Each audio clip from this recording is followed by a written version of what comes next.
Welcome to నెట్9 TV. నేను మీ నిర్మల. మరి ఐబొమ్మ రవి విషయంలో రోజుకొక ట్విస్ట్ ఏర్పడుతుందని చెప్పొచ్చు.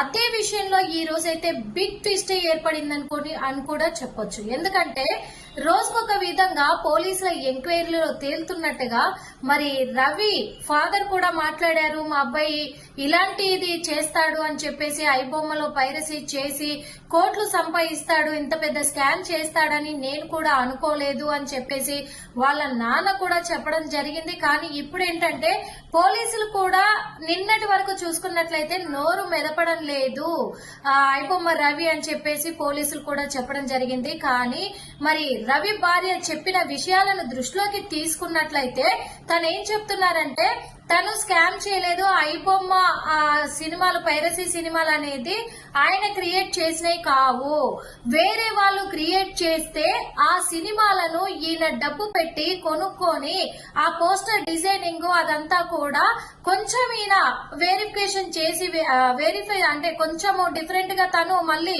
చేసుకొని వర్క్ చేసుకొని ఈ సినిమాలను ఐబొమ్మలో అప్లోడ్ చేసేవాడు, అలా డబ్బులు సంపాదించాడు. ఇంకొకటి ఈ పోస్టర్ డిజైనింగ్ ఇదంతా కూడా రవి ఫ్రెండ్ నిఖిల్ తో చేయించుకునేవాడు అని చెప్పేసి కూడా మరి రవి భార్య అయితే చెప్పడం కూడా జరుగుతుంది. ఎందుకంటే కొన్ని యాప్లు ఇప్పుడు వచ్చినట్టుగా కూడా ఈ యాప్లు మరి ఈ యాప్ల ద్వారానే వీళ్ళు చేస్తున్నారు ఇదంతా వర్క్ కూడా. అంటే ఎందుకంటే ఒక వెబ్సైట్ మనం ఒక లింక్ క్లిక్ చేస్తే వేరే వెబ్సైట్ మనకు వెబ్సైట్ ఓపెన్ అయ్యేలాగా కూడా రవి అలాంటివి యాప్స్ కొన్ని చేసుకొని క్రియేట్ చేసుకొని దాంట్లో ఈ ఐబొమ్మ సినిమాలను ఆయన కొనుక్కొని ఆ పైరసీ దాన్ని కొంచెం హెచ్డి క్వాలిటీ కనిపించేలాగా ఈయన కరప్షన్స్ చేసుకొని దీంట్లో పెట్టడం జరిగింది. దానివల్ల కొన్ని కోట్లు తను సంపాదించాడు అనేది తెలుస్తుంది. కానీ అయినప్పటికీ కూడా తన ట్రాన్సాక్షన్స్ అవన్నీ చూస్తే కూడా ఈ ఐబొమ్మ పైన సంపాదించిన డబ్బులు ఎక్కువగా ఉన్నట్టుగా కూడా పోలీసుల ఎంక్వైరీలో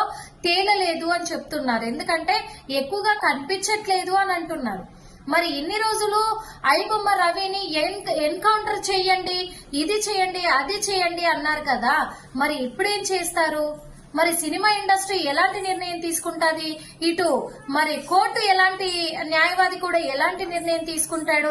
పోలీసులు ఇంకా ఎలాంటి విషయాలు బయట పెట్టాల్సి ఉంది అనేది కూడా మనందరం కూడా ఎదురు చూడాల్సిన అవసరం ఉంది. కానీ ఒక మనిషిని ఎన్కౌంటర్ చెయ్యండి అని అంటే అది కరెక్ట్ కాదేమో అని నాకు అనిపించింది. ఎందుకు అంటున్నాను అంటే కూడా బయట సొసైటీలో ఎన్నో అక్రమాలు జరుగుతూ ఉన్నాయి, ఎన్నో హత్యలు జరుగుతూ ఉన్నాయి, ఎన్నో అత్యాచారాలు జరుగుతున్నాయి.